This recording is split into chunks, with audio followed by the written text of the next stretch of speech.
इस भव में, और आपने शायद सुना होगा चारुदत्त सेठ।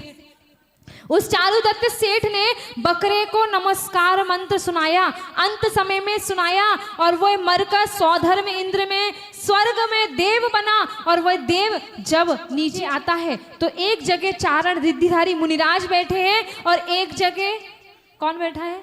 चारुदत्त सेठ। तो आप बताओ, आपके समक्ष अगर एक जगह गुरुदेव बैठे हैं, एक जगह जिन प्रतिमा बैठी है, आप किसको नमस्कार करोगे? जिसने आपका उपकार किया, जिसने आपको, वो परमात्मा है कौन, उसका दर्शन कराया, वो आपके लिए बड़ा है। वैसे ही उस चारुदत्त सेठ ने उस बकरे को नमस्कार मंत्र, नमोकार मंत्र सुनाया और उसके प्रभाव से वो स्वधर्म स्वर्ग में देव हुआ। और देव होने के बाद जब एक जगह वो जब देव नीचे आया और उसने देखा एक जगह चार रिद्धिधारी मुनिराज बैठे हैं, एक जगह चारुदत्त सेठ बैठा है, तो सबसे पहले उसने नमस्कार चारुदत्त सेठ को किया, क्योंकि उपकारी का उपकार कभी नहीं भूलना, और जो उपकारी का उपकार भूलता है उसे कृतघ्न कहते हैं, बहुत नीच व्यक्ति कहा गया है। इसीलिए क्या कहते हैं कि गुरु तेरे उपकार का, गुरु तेरे उपकार का कैसे चुकाऊं मैं मोल, गुरु तेरे उपकार का कैसे चुकाऊं मैं मोल, लाख कीमती धन बला, लाख कीमती धन बला, गुरु है मेरा अनमोल, गुरु है मेरा अनमोल। और अपने जीवन की बात बताओ, तो मैं जो आज यहां तक आई हूं, यहां तक मैं इस जगह तक यहां तक पहुंची हूं, उसका पूरा का पूरा श्रेय मेरे आचार्य भगवान श्री सुंदर सागर जी गुरुदेव का है। उनका परम आशीष, उनका अटूट आशीष हमें मिला है। देखो, जीवन में बहुत सारी कठिनाइयां आती है, सबके जीवन में आती है। तो जीवन में कठिनाइयां आने के बाद भी गुरुदेव ने मुझे हर जगह संभाला। कहते ना, नियम ले लेते हैं, नियम लेने के बाद भी ऐसा हो जाता है कि कर्मवश नियम टूटने तक की ऐसी कंडीशन आ जाती है। लेकिन जब हमारे गुरुदेव का मेरे ऊपर पूरा आशीर्वाद था, दीक्षा लेने के बाद भी ऐसी स्थिति हुई, शारीरिक इतनी तकलीफ हुई, लेकिन गुरुदेव का आशीर्वाद हमेशा मेरे सिर पर रहा और गुरुदेव ने हर समय मुझे संभाला। मतलब एक छोटी सी उम्र में मैं निकल गई, मैंने कुछ नहीं देखा संसार में क्या होता है क्या नहीं होता है, लेकिन हर चीज मैंने दीदी अवस्था में भी सब चीज मुझे गुरुदेव ने सिखाई। सत्संग पूरा साधुओं ने बहुत मुझे प्रेरणा दी और गुरुदेव का तो परम आशीष मेरे ऊपर रहा, जिससे मैं इस स्टेज तक आ गई। मतलब मैं कह नहीं सकती, अगर मेरे भाव बने थे कि दीक्षा लेनी है, दीक्षा लेनी है, दीक्षा लेनी है। समय तो हो गया क्या? हाँ, समय तो हो गया, रहने दो, बस है 5 मिनट, ठीक है। तो क्या हुआ, देखो गुरुदेव ने हम पे आशीर्वाद बरसा दिया ना, तुरंत 5 मिनट और दे दिए। तो ऐसा हमारे गुरुदेव ने हम पर, मैं खुद कभी कभी मुझे खुद होता है कि हमारे आचार्य भगवान कहते हैं खुद कि युवा अवस्था में धन्य व्यक्ति कौन है। प्रसन्न जी बैठे हैं क्या? कहाँ बैठे हैं? हाथ उठ कर लो। हाँ प्रसन्न जी, आप तो बहुत शास्त्र स्वाध्याय करते हैं, उसमें क्या लिखा है कि कौन सा व्यक्ति धन्य है? तो आचार्य भगवान कहते हैं वही धन्य है जो युवा अवस्था में महाव्रतों को धारण कर ले, वो व्यक्ति धन्य हो जाता है। तो ये मेरा सौभाग्य है। मैं कभी सोच भी नहीं सकती थी कि इतनी छोटी उम्र में दीक्षा भी हो जाएगी, संयम की ओर आगे बढ़ भी जाएंगे और गुरु का परम आशीष हर पल हर क्षण मिलता रहेगा। कभी सोचा नहीं था। और अपने जीवन में भी हमेशा ऐसा ही, आपके भी जीवन में कभी ऐसा ही होता होगा, जो हम सोचते नहीं है वो काम हो जाते हैं, जो कभी विचार नहीं कर सकते ऐसा भी हम कर सकते, ऐसा भी हो सकता है। और ऐसा हुआ, हमारे साथ हुआ। ऐसा गुरुदेव का हमें इतना परम आशीष मिलता रहा। और ये बात मैं जो कोई भी बनावटी नहीं कह रही हूँ, मतलब ऐसा कि अंदर कुछ है बाहर कुछ आपके सामने व्यक्त कर रही हूँ, ऐसा कुछ भी नहीं है। बस ये है, जो भी है गुरुदेव का है, मेरा कुछ भी नहीं है। किसी ने मुझसे पूछा, बैठे हैं क्या हमारे मंत्री जी, अध्यक्ष जी बैठे हैं क्या, चातुर्मास कमेटी त्रिलोक जी? किसी ने मुझसे पूछा क्या खोया क्या पाया, आपने अपनी जिंदगी में क्या खोया क्या पाया? तो मैंने बोला जो मैंने खोया वो मेरी नादानी थी, जो मुझसे गलतियां हुई वो मेरी नादानी थी, और जो कुछ मिला या जो कुछ मेरे साथ हुआ है, जो कुछ भी मैंने पाया है, वो बस गुरुदेव की मेहरबानी थी, वो गुरुदेव की मेहरबानी थी। ऐसे हमारे गुरुदेव। और ये संयम में जीवन, बस हम आपसे गुरुदेव कुछ नहीं चाहते, बस 2 चीज़ें चाहिए मुझे। और हम भगवान से भी यही प्रार्थना करते हैं हर समय कि हमें बस 2 चीज़ चाहिए। ये 2 चीज़ हमारे साथ हैं तो मेरे जीवन में किसी भी प्रकार की परेशानी नहीं आ सकती, ये मुझे विश्वास है। वो 2 चीज़ें ये है कि पहली चीज़ जो मैंने ये संयम लिया है, ये जो संयम लिया है, कर्म का जब उदय आता है त्रिलोक जी, जब कर्म का उदय आता है तो कुछ समझ नहीं आता है। कर्म के तीव्र उदय में कैसे कैसे नियम संकल्प टूट जाते हैं। तो बस हम भगवान से हर पल हर क्षण यही प्रार्थना करते हैं और आज भी इस संयम दिवस पे हम गुरुदेव से यही मांगते हैं कि हमारा ये जीवन, पहली चीज हमारे जीवन में जो हमने संयम धारण किया है वह संयम मेरा निर्दोष रूप से पालन होता रहे, मेरा निरतिचार रूप से वह संयम का अच्छे से पालन रहे। बस एक चीज ये। और दूसरी, अब वो सोच रही आंटियाँ, ये सब महिलाएं सोच रही क्या दूसरी चीज मांग रही माता जी, एक तो मिल गई जो सबसे मेन है, दूसरी चीज भी सबसे मेन है, वो है कि गुरुदेव का परम आशीष सदा ही मेरे सिर पर बना रहे। और हमारे आचार्य कुमुद्र चंद सूरी जिन्होंने कल्याण मंदिर स्तोत्र लिखा है, उसमें उन्होंने एक श्लोक है, उस श्लोक का अर्थ है, उन्होंने कहा है वैसे ही मैं यहाँ पर गुरुदेव से प्रार्थना कर रही हूँ कि मैं जितनी भी आपकी स्तुति वंदना कर रही हूँ, जितनी भी आपकी अर्चा वंदना जो भी कर रही हूँ, उन सब का फल मुझे कुछ नहीं चाहिए। बस इतना चाहिए कि भव भवांतरों में आप ही मेरे स्वामी रहे, आप ही मेरे आराध्य रहे। और भव भवांतर में मतलब इस भव में भी, अगले अगले भव में, जब तक मुझे मोक्ष की प्राप्ति ना हो तब तक आप ही मेरे स्वामी रहे। और मेरा अंत समय, मेरा मरण समय, मेरा मरण अच्छा हो, ऐसी मैं भावना रखती हूँ गुरु चरणों में। और गुरु का 2 चीजें समझ आ गई, कौन सी? एक जो संयम लिया है उसका निरतिचार रूप से अच्छे से मेरा पालन हो, और दूसरा गुरु का आशीष मेरे सिर पर हमेशा बना रहे, यह भावना है मेरी। और अंत में 4 लाइनों के माध्यम से मैं कहना चाहती हूँ गुरुदेव के चरणों में। सुनना ध्यान से, सुनोगे ना?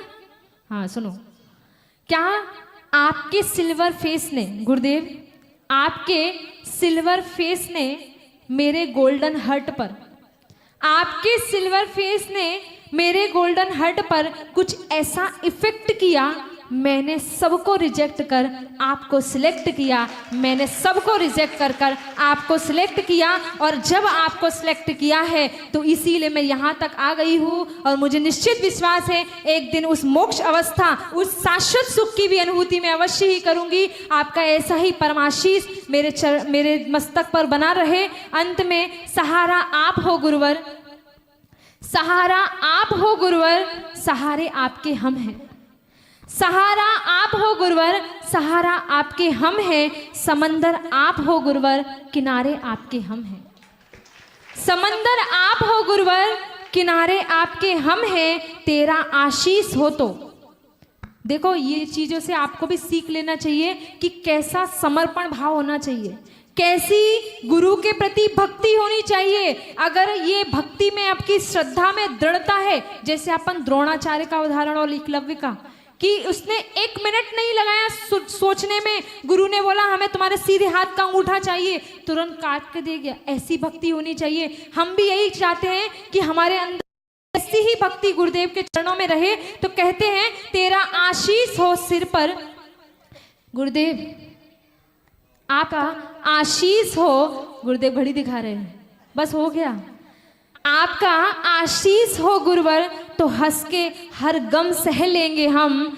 मेरे सब कुछ हो तुम गुरुवर, इशारे आपके हम हैं। मेरे सब कुछ हो गुरुवर, इशारे आपके हम हैं। बोलिए परम पूज्य आचार्य भगवान श्री सुंदर सागर जी गुरुदेव की। 30 साल बीत गए थे संसार में माता पिता के आश्रय में रहते रहते, और डूबने ही वाली थी। पानी का स्रोत बढ़ता जा रहा था, लेवल बढ़ता जा रहा था, समय बहुत कम था। और डूबते डूबते एकदम से एक मसीहा आया, उसने हाथ थाम लिया और संसार सागर से पार कर दिया।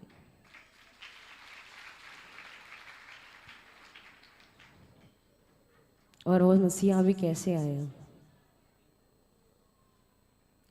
श्रावकों को ये सपने आते हैं कि जिनेंद्र भगवान, श्रावकों को क्या सपने आते हैं? देखो अपने ये जो उपयोग है इधर उधर मत डालो, क्योंकि मैं जब आपको देखती हूँ तो मेरा उपयोग भी इधर उधर हो जाता है। शीतल जी, वैद जी, मेरे तरफ देखो। श्रावकों को ऐसे सपने आते हैं कि जिनेंद्र भगवान की मूर्ति कहाँ पे है?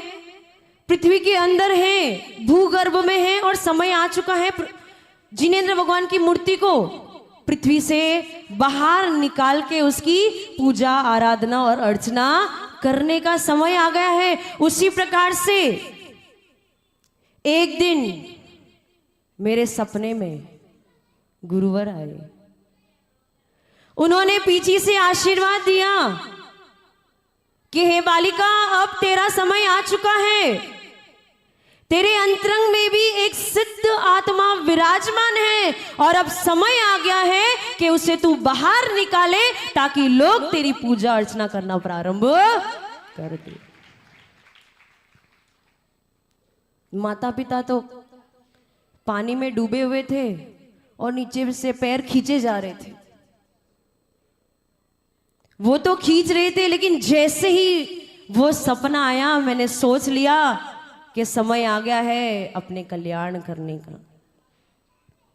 जब घर से निकले थे तो मैं नहीं जानती थी अंजन चोर कौन है, मैं नहीं जानती थी रेवती रानी कौन है, मैं नहीं जानती थी समदभद्र आचार्य कौन है, मैं नहीं जानती थी चंद्रगुप्त मौर्य कौन है। परंतु उन्होंने जैसे काम किए हैं, आज जब मैं उनकी कहानी पढ़ती हूँ और अपने जीवन को उनके साथ कंपेयर करती हूँ तो मुझे ये लगता है कि मैं उनकी ही वंशज हूँ और उनके ही संस्कार मेरे रगों में दौड़ रहे हैं। अंजन चोर चोरी करके निकला था, मृत्यु होने वाली थी और एक जैन सेठ आकाशगामिनी विद्या सिद्ध करने में लगे थे, नमोकार मंत्र का जप कर रहे थे, परंतु उनको श्रद्धा नहीं थी।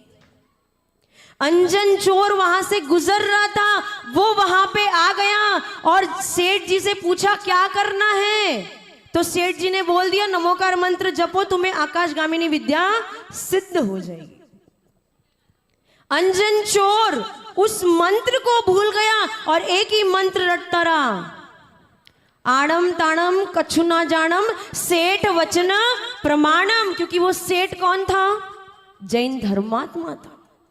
उसी प्रकार से जब मैं डूब रही थी, वो सपना आया था, तो मैंने भी एक ही मंत्र रटना प्रारंभ कर दिया था, आड़म ताड़म कछु ना जानम गुरु वचन प्रमाणम।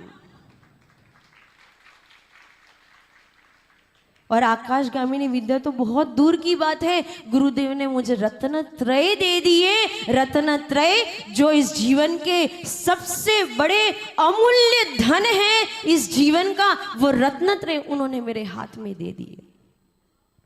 वो रेवती रानी, रेवती रानी को सबने आके बोल दिया 25वें तीर्थंकर आए हैं, उनका समोशन लग चुका है, चलो उनके दर्शन करने चलते हैं, उनकी दिव्य ध्वनि सुनने चलते हैं। तो रेवती रानी ने क्या कह दिया,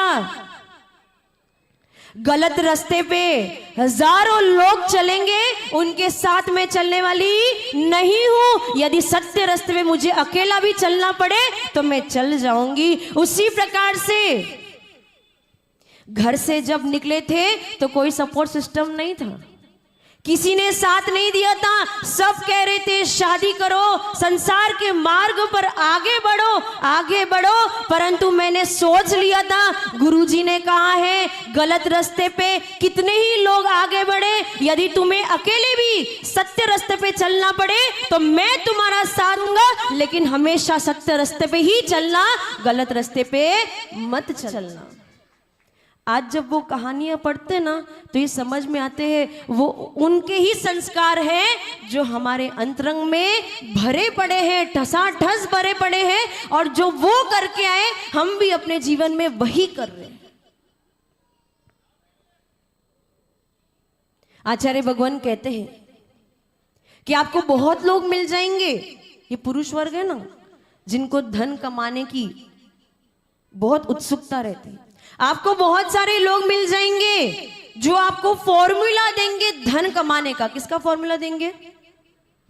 कैसे धन कमाया जाता है, कैसे धन संपत्ति कमाई जाती है, ऐसे बहुत सारे फॉर्मूला देंगे। बहुत सारे लोग ऐसे भी मिल जाएंगे जो आपको सोना बनाने का फॉर्मूला देंगे, लेकिन वो सारे फॉर्मूला तब काम करेंगे जब आपका पुण्य कर्म का उदय होगा। यदि पुण्य कर्म का उदय नहीं है, पाप कर्म का उदय है, तो कितने भी फॉर्मूला अपना लेना, कितना भी कर लेना, आप कभी धन भी नहीं कमा पाओगे और ना कभी सोना प्राप्त कर पाओगे। लेकिन आचार्य भगवान अपने शास्त्र में कहते हैं धन कमाने का फॉर्मूला फेल हो सकता है, सोना बनाने का फॉर्मूला फेल हो सकता है, लेकिन जिनेंद्र भगवान के द्वारा कथित, आचार्यों द्वारा प्रणीत मोक्ष मार्ग का जो फॉर्मूला है वो कभी असफल होने वाला नहीं है। यदि तुम्हारे पास पुण्य है,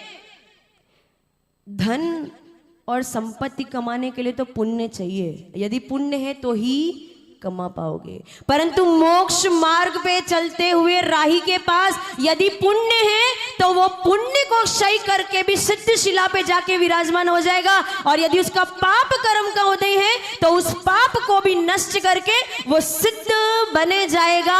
अर्थात आचार्य भगवान करते हैं यदि तूने इस फॉर्मूला को एक्सेप्ट कर लिया है, यदि इस फॉर्मूला को तूने जीवन में उतार लिया है, तो तेरी सफलता 100% होने वाली है। तू आगे बढ़, पुरुषार्थ कर, मोक्ष द्वार तेरे लिए खुल जाएगा और एक दिन तू जाके सिद्ध शिला पे विराजमान हो जाएगा।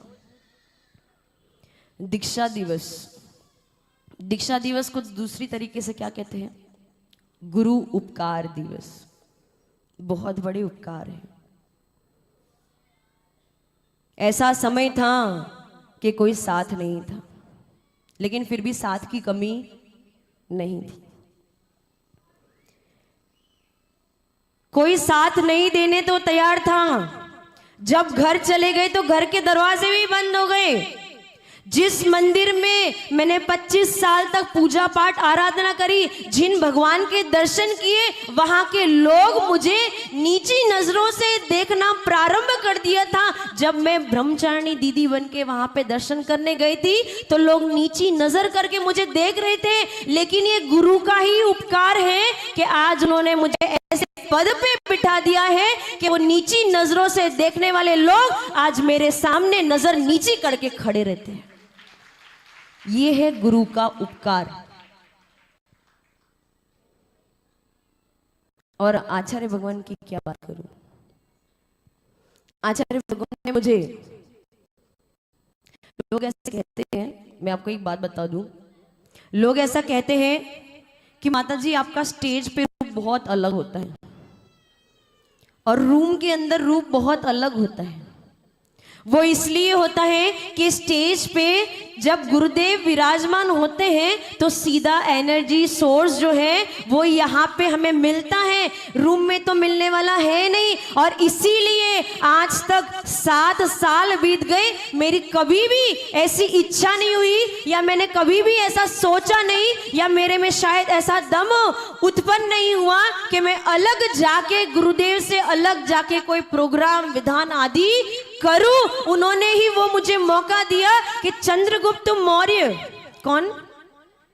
चंद्रगुप्त मौर्य, जिन्होंने भद्रभाऊ स्वामी, अंतिम श्रुत केवली 24,000 शिष्य, 12,000 शिष्य कहीं और थे, 12,000 शिष्य कहीं और थे। चंद्रगुप्त भद्रबाहु स्वामी पहुंच गए चंद्रगिरी पर्वत पे समाधि करने के लिए, और चंद्रगुप्त मौर्य ने 12 साल तक अपने गुरु की सेवा करी और उनकी निर्विघ्न समाप्ति करवाई। ऐसा हमें भी उन्होंने आशीर्वाद के माध्यम से मौका दिया है, और ऐसा आशीर्वाद हमें आगे भी प्रदान करे कि इसी प्रकार से हम गुरु सेवा में निरंतर रत रहे। कि गुरुदेव ने सिखाया है, क्या सिखाया है? एक सूत्र सिखाया है, चारित्रहीन चील जो होता है ना, ईगल, चारित्रहीन चील जो होता है वो आसमान में ऊंचा उड़ता है, परंतु उसकी नजरें नीचे पृथ्वी पर पड़े हुए मांस की तरफ होती है। आचार्य भगवान ने सिखाया है, अपने पैरों को इस धरती पर ही रखना और नजरों को सिद्ध शिला की तरफ रखना और चारित्रवान बनना। ये सूत्र उन्होंने सिखाया है, जिसको हमने आज तो ग्रहण कर लिया है। बस गुरुदेव से यही प्रार्थना है कि निरंतर ऐसा आशीर्वाद वो देते रहे कि हम चील बनने की कोशिश ना करें, वो चकोर बनने की कोशिश करें जो नीचे बैठा रहता है और चांद को निहारता रहता है। गुरु के उपकार की और क्या बात करें। देखो, जीवन में 2 जीव ही ऐसे हैं जिनका उपकार अपने जीवन में बहुत अधिक होता है। एक तो वो है जिन्होंने हमें संसार में लाया। कौन लाया? माता और पिता। और एक वो है जिन्होंने हमें संसार से पार लगा दिया, वो है हमारे गुरु। और माता, देखो, उपकारी का उपकार भूलना और चुका भी देना चाहिए, क्योंकि जब तक लेन देन बचा रहेगा तब तक संसार सागर से पार नहीं हो पाओ। तो माता पिता का जो उपकार है वो तो उनकी सेवा करके, उनका नाम रोशन करके, उनको धन संपत्ति कमा के भी उनका उपकार चुका सकते हैं, परंतु गुरु का उपकार कितने भी जन्म ले लो, कितने भी मरण कर लो, वो उपकार चुकने वाला नहीं है। गुरु का उपकार यदि चुक सकता है तो वो जन्म और मरण को नष्ट करके जब मोक्ष की प्राप्ति होगी उसी दिन जाके गुरु का उपकार सूद समेत चुक जाएगा। कि गुरु का उपकार ही ये है कि वो चाहते हैं जिनको जिनको उन्होंने चारित्र प्रदान किया है वो सब एक दिन जाके सिद्ध शिला पर विराजमान हो जाए। इसलिए गुरु ने जो उपकार किया है उसे चुकाना इम्पॉसिबल है। ऐसे गुरुवर, बड़े उपकारी, वात्सल्य के धनी, मेरे जैसे व्यक्ति, मैंने आपको पहले भी बताया, जिसका साथ किसी ने भी नहीं दिया, जिनसे एक्सपेक्टेड था उन्होंने भी नहीं दिया, लेकिन उनका ऐसा आशीर्वाद रहा कि वहां से कोई साथ नहीं था, लेकिन जीवन में कोई साथ की कमी भी कभी नहीं आई। ऐसा गुरुदेव ने निरंतर आशीर्वाद प्रदान करते चले गए। और आज के दिन गुरु उपकार दिन के लिए, देखो समय तो ज्यादा हो गया है, 15 मिनट से अधिक हो गया है, लेकिन गुरु उपकार दिवस के दिन तो बहुत कुछ बोल सकते हैं, जितना बोले उतना कम है। यदि पूरी कहानी सुनाने बैठे तो दिन भी कम पड़ जाएगा, लेकिन इतना समझ लो कि डूबते हुए इंसान को उस संसार सागर से पार लगा दिया है। ऐसे गुरुवर के चरणों में यदि आपके मन में ऐसे भाव उत्पन्न हो रहे हो कि हाँ हमें भी चारित्र धारण करना है, तो एक बार गुरुदेव का हाथ पकड़ लेना। यदि आपने एक बार गुरुदेव का हाथ पकड़ लिया तो गुरुदेव जब मोक्ष में जाएंगे तो पीछे पीछे आपको भी मोक्ष में लेके चले जाएंगे। जैसे महावीर भगवान मोक्ष गए उसी दिन गौतम गणधर को भी केवल ज्ञान की प्राप्ति हो गई, और केवल ज्ञान की प्राप्ति होने के बाद वो भी जाके सिद्ध शिला पे विराजमान हो गए। ऐसा आशीर्वाद होता है गुरुओं में। बस अपने मन में सच्ची श्रद्धा उत्पन्न करने की देरी है। यदि सच्ची श्रद्धा है तो उनका आशीर्वाद ऐसा फलेगा कि जीवन जो है निर्विघ्न रूप से, निर्बाध रूप से चलता चला जाएगा। और गुरुदेव का उपकार जो हम पे है उसको हम कभी भी चुका नहीं सकते हैं। और गुरुदेव के चरणों में यही निवेदन है, नमोस्तु करते हुए यही निवेदन कर रहे हैं, जब जब हमारा मन खराब हो, जब जब हमारा ये जो सोच है वो खराब हो जाए, जब जब हमारा दिल खराब हो जाए, आप हमें ऐसा आशीर्वाद देना कि हमारी जो आत्मा है वो हमेशा स्वस्थ और सुखी रहे, बाकी और कोई आवश्यकता नहीं है। और जब तक मोक्ष की प्राप्ति ना हो तब तक आप हमें अपने साथ में रखें, ताकि हम भी आपके पीछे मोक्ष में चले जाएं और शाश्वत सुख का अनुभव करें। जीवन परम जिनकी चर्चा सवेरे भी सुनी थी, अभी भी सुन रहे थे, और जो घटना सुन रहे थे वो घटना बिहार प्रांत के पटना नगर की है। गुलजार बाग में आचार्य सुनील सागर जी ने एक दिन पहले उपवास ले लिया था। सर्दी भयंकर थी, मच्छर का प्रकोप बहुत था, और जहां रुकने के लिए कमरे मिले थे उनमें दरवाजे खिड़कियां भी नहीं थी। चटाई भी 2 मिली थी बस, वो भी घास की चटाई मिली थी 2।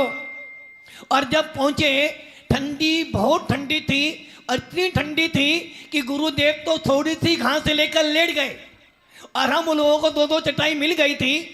और हम लोगों ने सोचा जब गुरुदेव थोड़ी चटाई में, थोड़ी घास में सो सकते हैं, तो आखिर खून तो गुरुदेव का ही है।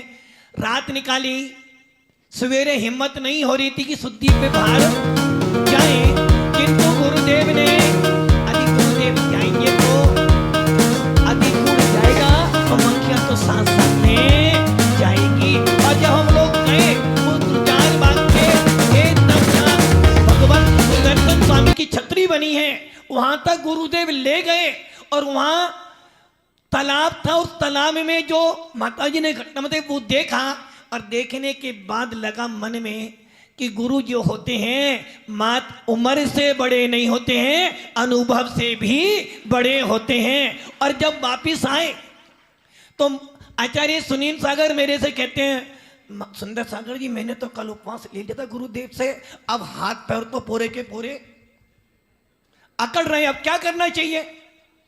तो मैंने क्या, अरे गुरुजी ने आपको कल उपवास दिया था, गुरुजी ऐसे हैं जो आज आपको हार भी करवाएंगे। और ये चर्चा हम लोग कर रहे थे गुरुदेव ने, क्योंकि आचार्य जो होता है हाथी जैसा होता, बड़े कान होते हैं। और सुन ली और बोले सुंदर था कि क्या कर रहे थे? गुरुजी हम तो कुछ भी नहीं कर रहे थे, न कि गुरुदेव के सामने कोई बोल नहीं पाता था, किंतु गुरु वो होता है जो अंदर की बात भी जाने। और जैसी शुद्धि करने का समय आया, बोले सुनील सागर जी चलो उठाओ कमंडल। बोले गुरुदेव कल उपवास, अरे कल उपवास मैंने दिया था ना। जज को हर प्रकार का निर्णय लेने का अधिकार है। और फिर हार पे उठे भव्य आत्माओं, तपस्वी सम्राट हम लोगों के रोम रोम में बसे हैं, और जितना कुछ आज है वो भजन बोलते ना, तो ने खूब दिया भगवान, बस इतना ही है। गुरुदेव का आशीर्वाद तो इतना है, और करीब से लिया है दोनों ने, और दोनों ही उनके हाथ बन के रहे हैं। बस इतनी इच्छा की भगवान जब तक मोक्ष ना मिले तब तक गुरु का नाम स्मरण करते रहे, और दोनों भाई ऐसे ही बंधे रहे जैसे कि विजयमती और सन्मति बनकर चले थे, वैसे ही सुनील सुंदर बनकर चलते चले जाएं। भव्य आत्माओं, दीक्षा दिवस की बात चल रही थी। पहली तो हमारे मुनि श्री सुलक्ष्य सागर जी, वैसे तो दीक्षा यहाँ 14 जनों की हुई थी। कितनी? 14, किंतु उसमें से कुछ लोग समाधि मरण कर गए, जबकि अभी अभी भीलवाड़ा में समाधि करवाई थी उनमें से। किंतु हमारे मुनि श्री सुलक्ष्य सागर जी महाराज जो शामली से बिलोंग करते हैं, वो तो इस हमारे पर आए, साथ में उनके घर से भी आई, जिनकी समाधि अभी अभी सुभव्यमती माता जी समाधि भीलवाड़ा में हुई।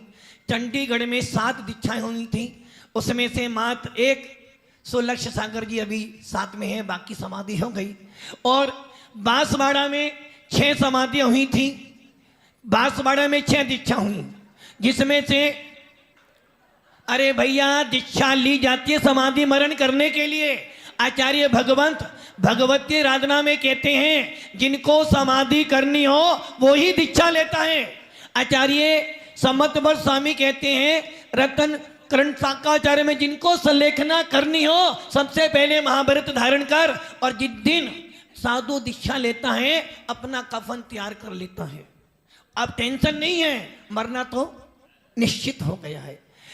अभी अभी आपने देखा था सौरम्यमती माता जी इटावा से बिलोंग करती हैं, और देखो एक घर की दोनों बहनें, कनक दीदी सौरम्यमती माता जी की छोटी बहन है, और भव्य आत्माओं नहीं जानते थे कि क्या कहते हैं महाराज, क्या होते हैं। बस महाराज जी आ गए, हारदान दे दिया, अपना काम कर लिया।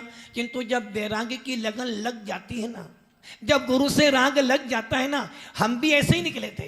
बस देता कि गुरु जी को ना, गुरु जी का घर में हार हो गया है, आज बड़े महाराज का हार हुआ है, अब तो महाराज का बिहार करवाना है। बिहार कराने गए और ऐसा आशीर्वाद मिला कि बिहार कराते कराते पहुंचे और ब्रह्मचारी बन गए। घर वालों को पता नहीं और नियम लेकर आ गए। वैसे ही सुरभि दीदी जो आज सौरम्यमती माता जी बनी है, घर वालों को पता नहीं चला, नियम हो गया, घर वाले राजी हो गए, माता जी बन गई। और भव्य आत्माओं ये तो निश्चित है सबसे ज्यादा परेशान किया है माता जी ने। जब दीदी थी और पूरा संघ जानता है, यदि जरा सी कील भी लग जाती थी तो पूरा का पूरा मोहल्ला तैयार हो जाता था। और भव्य आत्माओं बहुत नादानियां भी की और माता जी बनी। उसके बाद कर्म ने भी बहुत सताया, ऐसी अवस्था आ गई थी कि संयम छूट जाता। किंतु दृढ़ता, श्रद्धा, और जिन्होंने हार दिया होगा भीलवाड़ा में चतुर्मास से पहले, उन्हें पता कैसा हार करती थी। किंतु ना जाने गुरु कृपा ऐसी बरसी है कि आज कम से कम अपने संयम का पालन कर रही है, और विशेष रूप से युवा लोगों को, युवा बच्चों को इतना जोड़ लेती है कि जब चतुर्मास के बाद जाती है तो 2-4 तो साथ में। और यही आशीर्वाद है उनके लिए। संसार बड़ा दोगला है, तुमसे मेरी निंदा करेगा और आपकी निंदा मेरे से करेगा।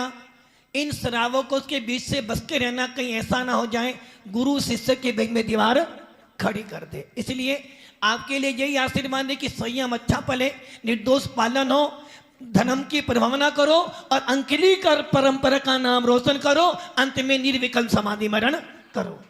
दूसरी हमारी सुलक्ष्मती माता जी, भव्य आत्माओं, इनकी जब घटना में देखता हूं ना, मैंने देखी है, तो मुझे अपने दिन याद आते हैं।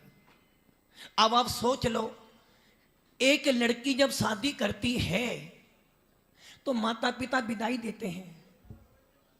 मुझे वो दिन आज भी याद है जब ये सब दीदियां, हमारी सुकाव्यमती माता जी, सौरम्यमती जी, ये सब घर गई बंबई।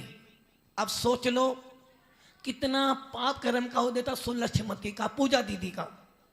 घर पे गई, घर की मम्मी ने दरवाजे भी बंद कर लिए।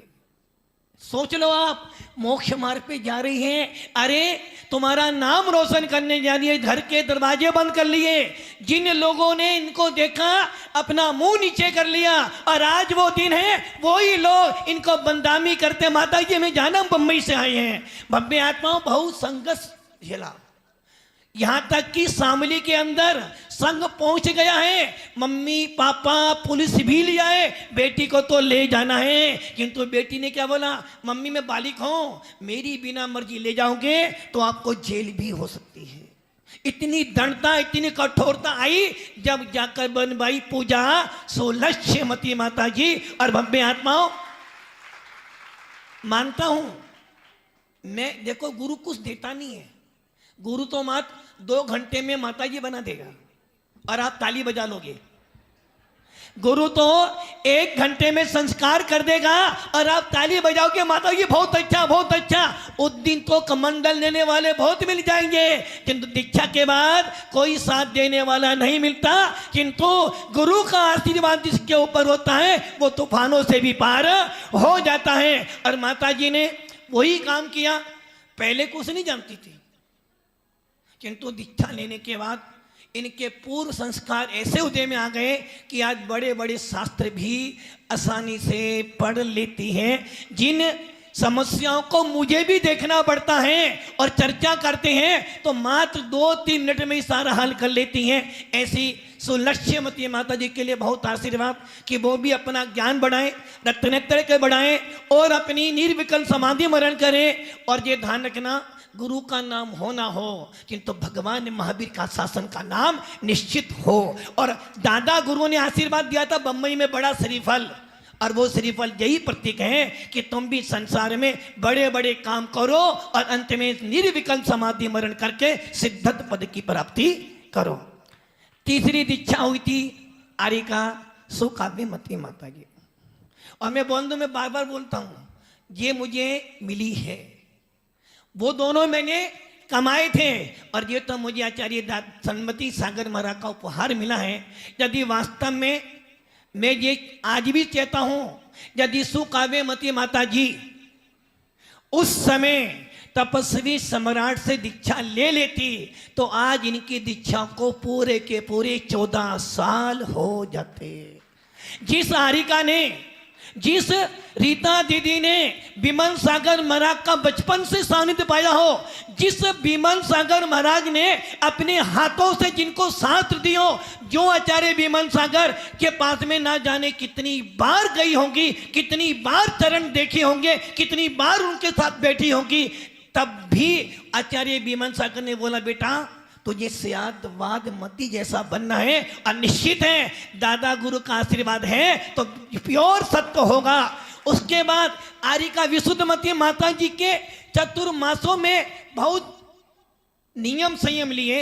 जिसके घर के पिता मुनि बने, दादा मुनि बने, नानी माता जी बनी, मम्मी माता जी बनी, मौसी माता जी बनी, बुआ दादा जी बनी, एक बिक्की भैया ब्रह्मचारी बनकर बैठा है, दूसरा नीरज भैया ब्रह्मचारी बनकर बैठा है, और ना जाने आने वाले कितने हो रहे। एक ही परिवार के 10 से 12 जने मोक्ष मार्ग पे आ चुके हैं। और बब्बे आत्माओं, बहुत अच्छा कंठ है। और मैं सोच रहा हूं यदि उस समय दीक्षा हो जाती तो फिर मेरे संग में दूसरी सुस्वरमती कहां से लाते फिर अपन। कम से कम 2 भाइयों के पास ऐसी तो माता जी हैं कि जो जब गाएं तो बड़े बड़े कलाकार भी फेल हो जाएं। और भव्य आत्माओं, बहुत समर्पण है। आचार्य सुनील सागर को भी बहुत हार करवाया है, हमें भी बहुत हार करवाया है। और भव्य आत्माओं, बहुत सेवा की इसने हमारी। जिस समय मेरे पास कोई नहीं था उस समय शेखर जी की एक वंदना नहीं करी, किंतु हम लोगों की वंदना करवाई और 3-3 बजे तक भी इन्होंने हमको हार करवाया है। ऐसे ही कुछ सुकाव्यमती माता जी ने अच्छी लेखनी, अच्छा गला है और अच्छा चिंतन है, और अभी अपनी माँ की सेवा कर रही है, समाधि पर है। और भव्य आत्माओं, जो समाधि की सेवा करता है अच्छी तरह समाधि होती है, उनके लिए भी आशीर्वाद है कि आपके पास तो पहले ही दादा गुरु का आशीर्वाद इतना है कि मेरा आशीर्वाद काम करे ना करे किंतु मेरे गुरु और दादा गुरु का आशीर्वाद जरूर तुम्हारे साथ में काम करेगा। उनके लिए बहुत सा आशीर्वाद। निरोगी रहें, ज्ञानवान बने और जिस लक्ष्य को लेकर आई हैं उस लक्ष्य की पूर्ति करें और अंत में समाधि मरण कर कर, पंडित मरण कर कर सिद्धत पद को प्राप्त करें। उसके बाद में हमारी एक माता जी सुतत्वमती जी अभी बिहार में हैं। वो बिहार एक माता जी आ रही हैं, उनके साथ में हैं, वो इटावा के हैं। उन्होंने भी, उनको कैंसर था, और डॉक्टर ने बोल दिया था ये ज़्यादा चलेंगी नहीं, किंतु ना जाने कौन सी श्रद्धा काम आई, पीछे लगी और सारी बीमारी दूर हो गई। अब वो छुल्ली का बनकर बैठी हैं। हमारी सुपथमती माता जी मात्र दीक्षा देखने आई थी, मात्र दीक्षा देखने आई थी। ना मेहंदी लगी, ना कुछ कार्यक्रम हुआ। 7 बजे मंच पर जाना था, 6 बजे वो आई और बोली दीक्षा कौन दे रही है? रीता दीदी। अब मैं भी दीक्षा लूंगी। तुरंत दीक्षा पे बैठ गए। घर वाले देख रहे मम्मी कहाँ गई, मम्मी कहाँ गई, मम्मी कहाँ गई, और मम्मी तो गई। भव्य आत्माओं, ऐसी एटा की रतन। अब बोल दो, आचार्य सन्मति सागर की जन्मभूमि एटा है और उस एटा के मेरे पास कम से 10 से 12 त्यागी भर्ती मेरे पास में हैं। और भव्य आत्माओं, सुपथमती जी ने दीक्षा ली, मात्र रीता दीदी के पीछे पीछे दीक्षा ली और उनका वचन था महाराज जिस दिन दीदी दीक्षा लेगी उस दिन मैं दीक्षा लूंगी। उन्होंने वचन पूरा करा, अच्छी तरह साधना कर रही हैं। और उसके बाद हमारे पास है छुल्लिका नम्यमती जो प्रिया दीदी की मम्मी है, माँ और बेटी, ये दोनों भी रीता सुकाव्यमती माता जी के परिवार में से ही है। और ये दोनों माँ बेटी दोनों की दोनों संग में हैं। एक ने दीक्षा ली और दूसरी 2 प्रतिमा लेकर बैठी है भव्य आत्माओं। आचार्य गुरुदेव का आशीर्वाद इतना फला है कि एटा के अधिकतर साधु मेरे पास में या विशुद्धमती माता जी के पास में या आचार्य विमल सागर 3 के पास में है। और भव्य आत्माओं, ये बगिया मेरी नहीं है, ये तो आचार्य सन्मति सागर, आचार्य विमल सागर और आचार्य महावीर कीर्ति महाराज से लेकर आचार्य आदि सागर की है। इसलिए हम और सुनील सागर तो इस बगिया के 2 फूल हैं। और जो इन फूलों के पास जाएगा वो भी आचार्य सन्मति सागर की कृपा पाएगा और अपना मोक्ष मार्ग प्रशस्त करेगा। भव्य आत्माओं, अभी तक तो वहां 24 साधु थे, किंतु अपने ही घर में सुदृढ़मती माता जी, सुसुरमती माता जी आई। जाना तो बहुत लंबा है, किंतु एक कहावत है ना, जिन पे गुरु की छत्र छाया पड़ जाती है दूरियां भी पास हो जाती हैं। अरे हमारे शास्त्रों में लिखा है और अन्य संप्रदाय में भी लिखा है, ये तन विष की बेलरी गुरु अमृत की खान, और शीश कटाए गुरु मिले तो भी सस्ता ज्ञान। इसलिए ये चिंता नहीं करना, आपका जो समय निर्धारित है उसी समय पर आप गुरुजी के पास पहुंच जाओगे। और ये ध्यान रखना, ये तो सन्मति सागर की बगिया है, जिसने सन्मति सागर का नाम भी स्मरण कर लिया दूरियां भी अपने आप पार हो जाती हैं। और मालपुरा वालों को, भीलवाड़ा वालों को, और जो जो आए हमारे सुभाष नगर से, हाउसिंग बोर्ड से जो लोग आए हैं, भव्य आत्माओं, भीलवाड़ा का चतुर्मास बहुत अच्छा संपन्न हुआ। हमारे हाउसिंग बोर्ड के पूरे भक्त लोगों ने, राकेश जी ने, और उसके बाद हमारे सुभाष नगर के अध्यक्ष महोदय, काटीवाल परिवार, और हमारे सुप्रसिद्ध संगीतकार अरविंद जी, और पूरे समर्पित शिष्य समूह ने, पूरे भीलवाड़ा ने ऐसा चतुर्मास कराया है कि भीलवाड़ा में याद रहेगा कि कोई संत आया था। और भव्य आत्माओं, ये तो सन्मति सागर का संघ है, 0 से शुरू होता है और 111 पर पहुंचकर अंत होता है। तो भव्य आत्माओं, सभी को बहुत बहुत आशीर्वाद।